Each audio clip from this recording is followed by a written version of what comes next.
안녕하십니까. 재림 성도 여러분 반갑습니다. 고북 나눔교회 박석호 목사입니다. 오늘도 방송에 참여하신 여러분의 삶에 하나님의 사랑이 임하기를 바랍니다. 시작하기 전에 한 가지 부탁을 드리려고 합니다. 교과 방송 영상에서 광고가 나오는 이유는 구독자 수가 많지 않기 때문이라고 합니다. 구독자 수가 1000명이 넘으면 광고를 안 넣을 수 있게 할 수 있습니다. 구독을 좀 부탁드립니다. 이번 주는 제13가입니다. 마지막의 모습들. 기억절 말씀은 그가 대답하되 나는 히브리 사람이요 바다와 육지를 지으신 하늘의 하나님 여호와를 경외하는 자로다 하고 요나서 1장 9절. 벌써 2025년 2기 마지막 과에 이르렀습니다. 한 기 동안 우리는 성경 속 이야기들에 담긴 상징과 표상을 통해 마지막 때를 향한 하나님의 깊은 예언적 메시지를 함께 묵상해 왔었습니다. 말씀을 연구할수록 마지막 시대의 기별은 두려움의 메시지가 아니라 하나님의 은혜와 섭리, 그리고 자비로운 인도하심이 담긴 기별임을 깨닫게 되었습니다. 그 안에서 우리는 위로를 받았고 다시 일어설 수 있는 용기를 얻었습니다. 이번 주 우리는 마지막으로 요나 선지자의 사명, 바벨론의 멸망, 그리고 고레스 왕의 등장을 기록한 성경 말씀을 살펴보려 합니다. 이 이야기들 속에는 마지막 날 사건들을 예고하는 깊은 암시들이 담겨 있으며 특히 말세를 사는 우리에게 중요한 교훈을 줍니다. 물론 우리는 모든 세부사항을 억지로 마지막 날 사건에 맞추거나 무리하게 해석하려고 해서는 안 될 것입니다. 핵심적인 원칙과 교훈을 중심에 두고 신중하게 살펴볼 것입니다. 그렇게 할 때 우리는 하나님의 계획 속에서 마지막 시대를 살아가는 지혜를 얻게 될 것입니다. 일요일 소지, 주저하는 선지자. 일요일 소지에서는 요나서를 단순히 도망친 선지자의 이야기로만 보지 않고 예수님의 십자가와 부활, 새 천사의 기별, 그리고 말세에 남은 자손의 사명까지 아우르는 깊은 의미로 해석하고 있습니다. 이는 요나서가 예언적, 선교적, 종말적 차원을 넓게 드러내고 있음을 보여주고 있는 것입니다. 첫 번째는요, 예언적 의미입니다. 요나는 주저하는 선지자였습니다. 하나님께서 명하신 니느웨로 가는 길을 피하려다가 결국 큰 물고기 뱃속에서 사흘을 머물렀습니다. 이 사건은 단순한 역사적 사실이 아니라 예언적 상징으로서의 의미를 지닙니다. 예수님께서는 마태복음 12장 40절에 요나가 밤낮 사흘 동안 큰 물고기 뱃속에 있었던 것 같이 인자도 밤낮 사흘 동안 땅속에 있으리라고 말씀하셨습니다. 이는 요나의 사흘간의 물고기 뱃속 체류가 예수님의 죽음과 부활을 미리 예표한다는 뜻입니다. 요나의 사명이 모든 면에서 예수님의 구원 사역과 완전히 일치되게 상징하지는 않지만 예수님의 죽음과 부활을 효과적으로 예표하고 있고 구원을 완성하시는 예수님의 은혜와 능력을 깊이 깨닫게 해줍니다. 더 나아가 예수님은 자신이 요나보다 크신 분임을 선언하셨습니다. 마태복음 12장 41절입니다. 심판 때에 니느웨 사람들이 일어나 이 세대 사람을 정죄하리니 이는 그들이 요나의 전도를 듣고 회개하였음이거니와 요나보다 더 큰 이가 여기 있으니. 요나의 사명은 임시적이고 제한적이었으며 회피와 불순종 가운데서도 하나님의 은혜로 이루어진 것이지만 예수님은 우리의 죄를 대신하여 십자가에 죽으시고 무덤에서 사흘을 머무르심으로써 온전한 구속의 사명을 완성하신 것입니다. 두 번째는 선교적 의미입니다. 요나는 마지못해 사명을 수행하는 선지자로 알려져 있습니다. 그런데 아시리아가 자행했던 잔혹한 통치를 떠올려 보면 인간의 관점에서 요나가 주저했던 마음을 충분히 이해할 수 있습니다. 아시리아의 벽화에는 끔찍한 장면들이 가득하며 정복당한 민족들은 상상할 수조차 없는 잔인한 방법으로 처참히 죽임을 당했습니다. 이런 참담한 현실 속에 누가 기꺼이 그들의 수도로 가서 회개의 기별을 전하고 싶었겠습니까? 그럼에도 불구하고 요나는 반드시 가야만 했습니다. 하나님은 악인조차도 포기하지 않으시며 그들이 회개하기를 간절히 원하시기 때문입니다. 결국 요나는 하나님께 순종하여 느느웨로 가서 하나님의 긍휼과 구원의 메시지를 선포했고, 뜻밖에도 느느웨 백성들은 진심으로 회개하였습니다. 우리 역시 요나처럼 때로는 세상의 어둠과 맞서는 일에 주저할 때가 있습니다. 그러나 하나님은 단 한 영혼도 포기하지 않으시며 회개의 복음을 통해 구원의 문을 활짝 열어주신다는 사실을 결코 잊어서는 안 됩니다. 또한 남은 자손에게는 이 바벨론과 같은 이 세상에 인기 없는 기별을 전할 책임이 주어져 있습니다. 바벨론에서 나와라! 하신 말씀은 세상의 회개를 촉구하는 강력한 선언입니다. 이 기별은 아무리 친절하고 온유하게 전한다고 해도 많은 사람에게서 부정적이거나 때로는 적대적인 반응을 불러일으킵니다. 복음을 전할 때 부정적인 반응을 경험하지 않는 사람들은 거의 없을 정도로 이것은 바로 복음 사역의 현실입니다. 그럴 때마다 우리는 요나를 떠올리며 하나님의 선교에 대한 열정을 기억해야 합니다. 예수님께서는 잃어버린 자를 찾아 구원하러 이 땅에 오셨습니다. 니느웨보다 악하고 회개하지 않는 이 세상에 오신 예수님의 선교 열정은 요나보다 훨씬 큽니다. 그분의 뜨거운 사랑과 열정을 본받아 우리도 복음 전파의 사명을 담대히 감당해야 할 것입니다. 세 번째는요, 종말론적 의미입니다. 그가 대답하되 나는 히브리 사람이요 바다와 육지를 지으신 하늘의 하나님 여호와를 경외하는 자로다 하고, 요나서 1장 9절. 요나가 여호와를 바다와 육지를 지으신 분으로 강조한 것은 분명히 하나님이 창조주이심을 나타냅니다. 그리고 이 말씀은 첫째 찬서의 기별과 놀랍도록 닮아 있습니다. 창조주 하나님을 경배하라는 마지막 시대의 메시지와 긴밀히 연결된 것입니다. 계시록 14장 7절에 그가 큰 음성으로 이르되 하나님을 두려워하며 그에게 영광을 돌리라. 이는 그의 심판의 시간이 이르렀음이니 하늘과 땅과 바다와 물들의 근원을 만드신 이를 경배하라 하더라. 이 말씀은 우리가 하나님을 경배해야 하는 근본 이유를 보여주며 예배가 마지막 날 사건의 핵심임을 분명히 알려줍니다. 또한 마지막 때에 남은 무리로서 우리가 가져야 할 정체성과 사명이 무엇인지 명확히 제시합니다. 즉 하나님의 창조주 되심을 인정하고 진리 안에서 담대히 복음을 선포하는 삶을 살아야 한다는 뜻입니다. 우리도 요나처럼 주저함 없이 회개와 경배의 메시지를 전할 때 하나님의 나라가 임하게 될 것입니다. 사랑하는 재림성도 여러분, 요나서는 단순히 선지자의 이야기를 넘어섭니다.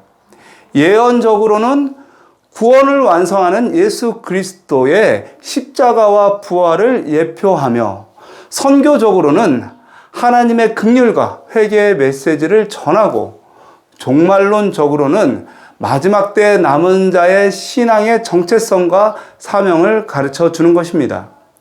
오늘 우리에게 주신 이 말씀을 굳게 붙들고 예수님처럼 기꺼이 십자가의 길을 걷는 믿음의 용기를 내었으면 좋겠습니다.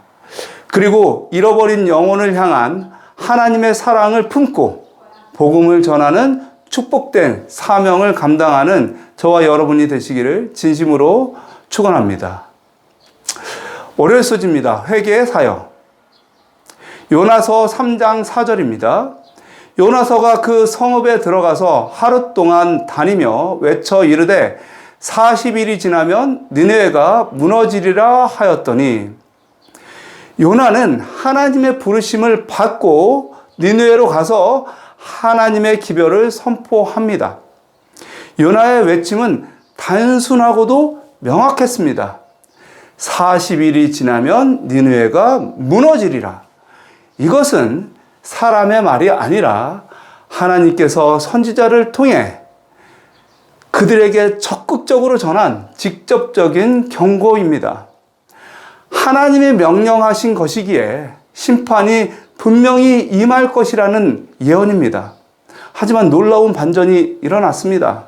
3장 5절에 보시면 니느웨 사람들이 하나님을 믿고 금식을 선포하고 높고 낮은 자를 막론하고 굵은 베옷을 입은지라. 그 일이 니느웨 왕에게 들리매 왕이 보좌에서 일어나서 왕복을 벗고 굵은 베옷을 입고 제 위에 앉으니라. 하나님이 그들이 행한 것 곧 그 악한 길에서 돌이켜 떠난 것을 보시고 하나님이 뜻을 돌이키사 그들에게 내리라고 말씀하신 재앙을 내리지 아니하시리라. 말씀을 보면 백성에서부터 왕에 이르기까지 금식을 선포하고 굵은 베옷을 입고 회개하며 하나님께 부르짖습니다. 그리고 하나님은 그들의 회개를 보시고 뜻을 돌이키십니다. 여기서 중요한 점은 하나님의 경고가 무효화된 것이 아니라는 점입니다. 경고의 근본적인 목적은 니느웨를 회개시키고 돌이키기 위함이었습니다. 다행히 경고 덕분에 니느웨는 회개했고 결과적으로 멸망을 피했으니 경고는 그 목적을 완벽하게 달성한 셈입니다. 물론 회개하지 않았다면 멸망당했을 것입니다. 이 사건을 통해 하나님의 공의와 자비가 어떻게 함께 나타날 수 있는지를 볼 수가 있습니다. 니느웨의 죄악에 대해 멸망을 선고한 것은 하나님의 공의로우심을 보여줍니다. 하지만 그들이 회개했을 때 심판을 거두시는 것은 회개하는 자에게 긍휼을 여기시는 하나님의 무한한 자비와 사랑을 드러내십니다. 하나님은 죄에 대하여 공의롭게 심판하시지만 죄인이 돌이킬 때에는 기꺼이 용서하고 구원하시는 분임을 알 수 있는 것입니다. 엘렌 화이트 여사는 선지자 왕에서 이렇게 이 사건에 대해서 평가합니다. 그들은 정해진 운명을 피할 수 있었고 이스라엘의 하나님은 이방 나라 각처에서 높임과 영광을 받았고 하나님의 율법은 존귀히 여김을 받았다. 선지자 왕 271페이지. 이런 요나의 예언은 우리에게 예언을 바라보는 또 다른 시각을 알려줍니다. 예언에는 두 가지가 있다는 것인데요. 첫 번째는 조건적 예언이며 두 번째는 무조건적 예언입니다. 이 조건적 예언은 인간의 회개와 반응에 따라 예언의 결과가 달라지는 것이고 무조건적 예언은 인간의 반응과 상관없이 이루어지는 것입니다. 예를 들어 예수님의 초림과 재림, 짐승의 표, 재앙의 부어짐, 마지막 심판과 같은 예언은 조건적인 것이 아니라 반드시 성취될 예언입니다. 그렇다면 조건적 예언은 뭐가 있을까요? 예레미야 18장 7절에서 10절은 그것을 우리에게 알려줍니다. 내가 어느 민족이나 국가를 뽑거나 부수거나 멸하려 할 때에 만일 내가 말한 그 민족이 그의 악에서 돌이키면 내가 그에게 내리기로 생각하였던 재앙에 대하여 뜻을 돌이키겠고 내가 어느 민족이나 국가를 건설하거나 심으려 할 때에 만일 그들이 나 보기에 악한 것을 행하여 내 목소리를 청종하지 아니하면 내가 그에게 유익하게 하리라고 한 복에 대하여 뜻을 돌이키리라. 즉 하나님의 심판이 예언되어 있다 하더라도 인간의 회개와 반응에 따라 하나님은 자비를 베푸십니다. 마지막 때의 예언도 마찬가지입니다. 계시록 18장 4절에 하나님은 마지막 시대를 사는 백성에게 이렇게 말씀하십니다. 또 내가 들으니 하늘로부터 다른 음성이 나서 이르되 내 백성아 거기서 나와 그 죄에 참여하지 말고 그가 받을 재앙을 받지 말라. 이 기별은 전 세계를 향한 마지막 경고이며 니느웨에게 주어진 기별과 같은 성격을 가지고 있습니다. 회개하는 자는 구원을 받을 것이고 회개하지 않는 자는 심판을 피할 수 없습니다. 엘렌 화이트는 시대의 소망에서 이렇게 말하고 있습니다. 요나의 전도가 니느웨 사람들에게 한 표적이 되었던 것처럼 그리스도의 전도는 그 세대의 한 표적이었다. 그러나 말씀을 받아들이는 데 있어서 얼마나 대조적인가. 그 큰 이방의 도성에 살던 사람들은 하나님에게서 온 경고를 듣고 두려워 떨었다. 그들은 그의 긍휼하심을 받았던 것이다. 시대의 소망 406페이지. 하나님은 자비로우시지만 우리가 무엇을 선택하느냐에 따라 우리의 운명이 달라집니다. 지금 내가 하는 작은 선택들, 말씀을 받아들이는 태도, 하나님의 부르심에 응답하는 우리의 자세는 앞으로 다가올 마지막 위기 속에 우리가 어떤 편에 서게 될지를 결정짓습니다. 오늘 우리는 하나님께 돌아가야 합니다. 회개는 단지 슬퍼하는 감정이 아니라 방향을 바꾸는 것입니다. 니느웨처럼 하나님께 부르짖고 우리의 악한 길에서 떠나며 하나님의 긍휼을 간절히 구하면 좋겠습니다. 화요일 소주입니다. 벨사살의 잔치. 역사 속에서 가장 위대한 문명 중에 하나로 기억되는 바벨론은 그 화려함과 권세로 많은 이들의 부러움의 대상이었습니다. 그러나 그 문명의 중심에 있었던 벨사살 왕은 하나님 앞에 가장 어리석은 선택을 한 자로 기록되고 있습니다. 그가 겪은 멸망은 단지 정치적, 군사적 실패가 아닙니다. 그것은 하나님께서 주신 기회를 외면하고 진리를 알고도 거절한 영적 반역의 결과였습니다. 오늘 우리는 벨사살의 몰락을 통해 우리가 놓치지 말아야 할 하나님의 메시지를 듣고자 합니다. 다니엘은 벨사살 왕에게 이렇게 말했습니다. 벨사살 왕이여, 그의 아들이 되어서 이것을 다 알고도 아직도 마음을 낮추지 아니하십니까? 벨사살은 느부갓네살 왕이 겪었던 하나님의 징계와 회복의 사건, 곧 그의 교만으로 인해서 짐승처럼 살게 되었고 결국 하나님 앞에 마음을 낮추고 겸손히 회개함으로써 다시 왕위를 회복하게 된 일, 그 일을 직접 보았거나 적어도 분명히 알고 있었습니다.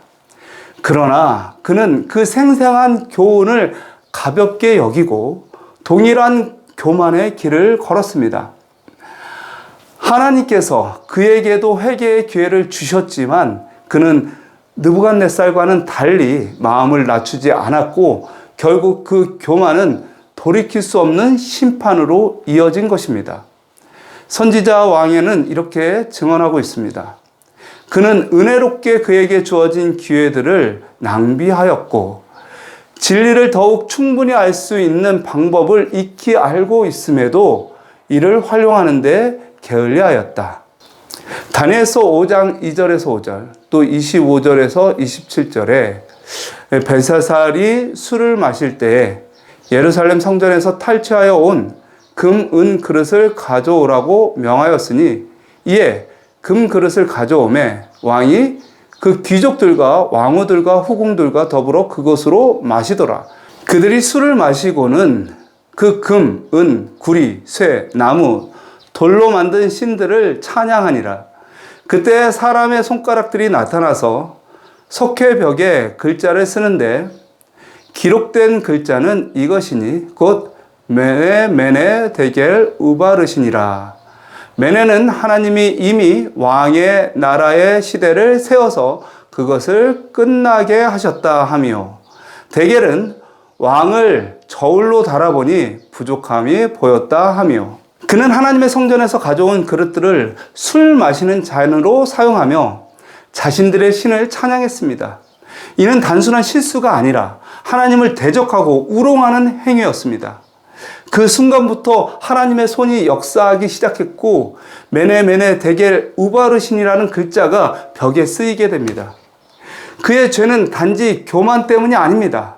그의 죄는 진리를 알면서도 마음을 굳게 하고 회개를 거절한 고의적인 반역이었습니다. 결국 벨사살은 하나님의 심판 아래 죽음을 맞이합니다. 그는 마지막 기회를 놓쳤습니다. 하룻밤 사이에 바벨론은 무너졌고 그가 자랑하던 왕국의 영광은 사라졌습니다. 요나 시대 느느웨는 회개함으로 긍휼을 입었습니다. 그러나 벨사살은 회개의 기회를 끝까지 거절함으로 멸망을 맞았습니다. 마지막 시대에 세상은 마치 벨사살처럼 하나님의 경고를 가볍게 여기고 여전히 향락과 자만 속에 빠져 있습니다. 그러기에 하나님은 여전히 우리에게 말씀하십니다. 내 백성아, 거기서 나와 그의 죄에 참여하지 말고 그가 받을 재앙을 받지 말라. 하나님은 오늘도 우리를 부르십니다. 진리를 알게 하시고 그에 응답하도록 기회를 주십니다. 주어진 기회를 헛되이 하지 않았으면 좋겠습니다. 지금 이 순간이 하나님의 은혜를 붙들 기회라고 생각하셨으면 좋겠습니다. 진리를 따르고 마음을 낮추어 하나님께 돌아오는 우리가 되기를 간절히 바랍니다. 수요 소지 유프라테스 강이 마름. 바벨론의 마지막 밤, 벨사살 왕은 궁궐에서 잔치를 벌이고 있었습니다. 그날 밤에 바벨론은 고레스의 군대에 의해 무너졌습니다. 어떻게 가능했을까요? 바벨론은 철옹성 같은 성이었고 유프라테스 강이 도시를 가로지르며 끊임없이 물을 공급했습니다. 그러나 바로 그 강이 약점이 되었습니다. 고대 바벨론의 여왕 니토크리스는 강을 따라 토목공사를 하여 도성으로 가는 길을 만들었습니다.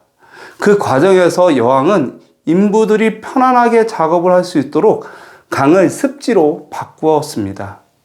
이 사실을 알고 있는 고레스는 강의 수로를 바꿔서 수위를 낮춘 다음에 군대를 성벽 및 강바닥을 따라 진군을 시켰습니다. 잔치에 취해 있던 바벨론은 그대로 무너진 것입니다. 고대 그리스 역사가 헤로도토스는 그때 잔치가 진행 중이었고 모두가 춤을 추며 쾌락에 빠져 있었기 때문에 바벨론의 중심부에 사는 사람들은 교회가 함락되었다는 사실을 전혀 몰랐다고 기록했습니다. 이것은 단순한 고대의 역사 이야기가 아닙니다. 요한계시록 16장 12절에 또 여섯째 천사가 그 대접을 큰 강 유브라데에 쏟음에 강물이 말라서 동방에서 오는 왕들의 길이 예비되었더라. 이것은 고레스의 바벨론 함락과 매우 흡사한 묘사입니다. 요한은 마지막 시대의 영적 바벨론이 동일한 방식으로 무너질 것을 예언하고 있습니다. 다니엘서와 요한계시록을 보면 하나님의 경고와 심판이 미리 예고되어 있음에도 불구하고 사람들은 그것을 무시하거나 인식하지 못한 채 계속해서 자기 방식대로 살고 있었습니다. 그 결과 그들에게는 하나님의 심판이 갑자기 임한 것처럼 느껴집니다. 다시 말해 바벨론의 멸망처럼 요한계시록에서도 심판이 갑작스러우며 사람들이 준비되지 않은 상태에서 이를 맞이하게 될 것이라고 하는 것입니다. 그러나 재림 성도 여러분, 요한계시록은 단지 재앙만을 선포하는 것은 아닙니다. 계시록 16장 15절에 이렇게 기록되어 있습니다. 보라, 내가 도둑같이 오리니 누구든지 깨어 자기 옷을 지켜 벌거벗고 다니지 아니하며 자기의 부끄러움을 보이지 아니하는 자는 복이 있도다. 말씀 속에서 말하는 벌거벗지 않는다는 것은 무엇을 의미하는 것일까요? 이것은 영적으로 옷을 입는 것을 말합니다. 계시록 19장 8절에서 성도들의 옳은 행실이 빛나고 깨끗한 세마포 옷이라고 말하듯이 우리는 매일 하나님의 은혜로 덧입어야 합니다. 회개와 믿음, 순종과 말씀, 성령의 열매는 우리가 벌거벗지 않도록 지켜주는 은혜의 옷입니다. 이 말씀은 심판 속에서도 구원의 복음을 들려주는 사랑의 외침입니다. 예수님은 우리가 준비된 자로 살기를 원하십니다. 예수님은 마태복음 24장에서 마지막 때의 징조를 말씀하시면서 이렇게 경고하셨습니다. 그러므로 깨어 있으라. 어느 날에 너희 주가 임할는지 너희가 알지 못함이라. 마태복음 24장 42절. 세상은 예수님의 오심에 놀랄 것입니다. 그러나 그 놀람은 예언을 몰랐기 때문이 아니라 믿지 않기로 선택했기 때문입니다. 바벨론도 마찬가지입니다. 다니엘이 수년간 경고했지만 왕과 백성은 회개하지 않았습니다. 그리고 심판의 밤에 그들은 아무런 준비도 되어 있지 않았습니다. 하나님께서는 마지막 시대에도 바벨론에서 백성을 부르고 계십니다. 무너졌도다, 무너졌도다. 큰 성 바벨론이여, 내 백성아 거기서 나오라. 우리가 해야 할 일은 분명합니다. 복음의 빛을 선포하고 하나님의 백성을 깨우며 바벨론에서 나올 수 있도록 초청하는 일입니다. 지금 우리는 어떤 영적 상태에 있습니까? 세상처럼 춤추며 쾌락에 빠져 있습니까? 아니면 깨어 기도하며 은혜의 옷을 지키고 있습니까?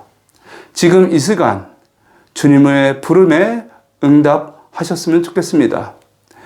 복음의 빛을 받아 바벨론에서 나와 예수님의 다시 오심을 준비하면 좋겠습니다.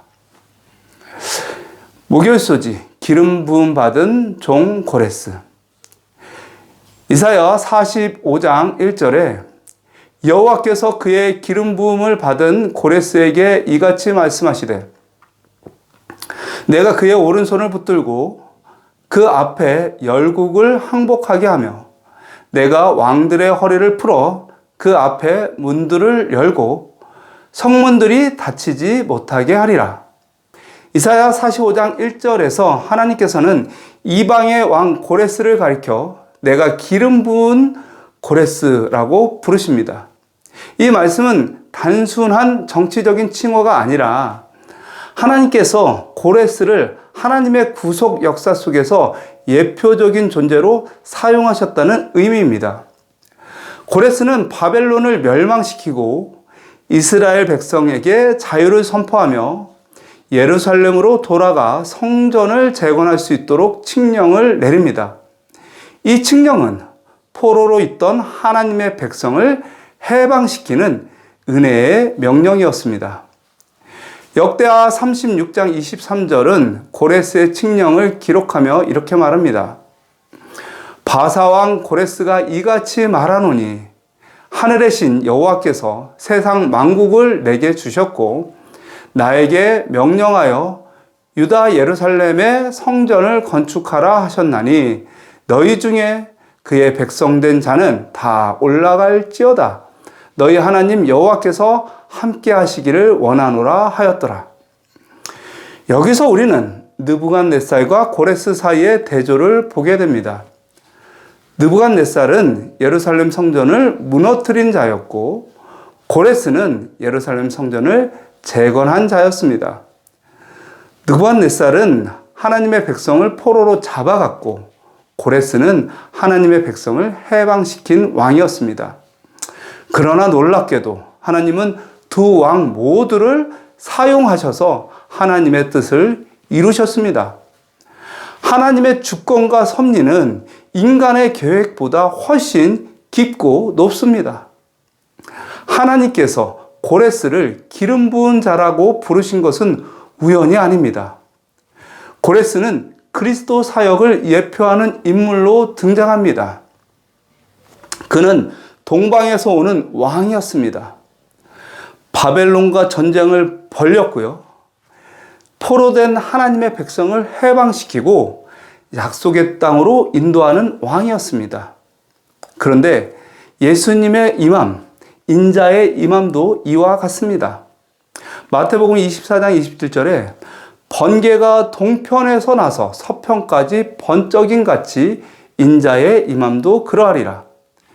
요한계시록 19장에서도 흰 말을 타신 그리스도께서 하늘로부터 내려오셔 영적 바벨론과 전쟁을 벌이고 그분의 백성을 구원하여 하늘 본향으로 인도하는 모습이 그려집니다.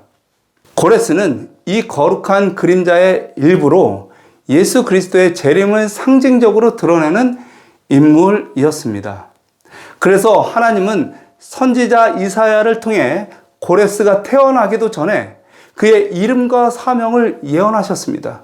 그리고 수십 년이 지나 바벨론이 멸망할 때 하나님은 정확히 예언대로 고레스를 일으켜 세우셨습니다. 엘렌 화이트는 이렇게 기록합니다. 하나님은 다니엘이 사자굴에서 구원받은 사실이 고레스 대왕의 마음에 좋은 인상을 주도록 하셨다. 그리고 하나님이 예루살렘의 성전을 재건하게 하리라고 말씀하신 바로 그때 하나님은 고레스로 하여금 다니엘이 잘 알고 있던 자신에 관한 예언을 깨닫고 그의 대리자로서 유다 백성에게 자유를 허락하도록 감동시키셨다. 선지자 왕 557페이지. 세상은 고레스를 단지 대왕, 왕 중의 왕이라고 불렀지만 우리는 그 뒤에서 일하시는 참된 왕, 그리스도를 바라볼 수 있습니다. 예수께서는 다시 오실 때 이 세상의 모든 바벨론적 체계는 무너질 것이고 하나님의 백성은 자유롭게 하늘 본향으로 인도를 받을 것입니다.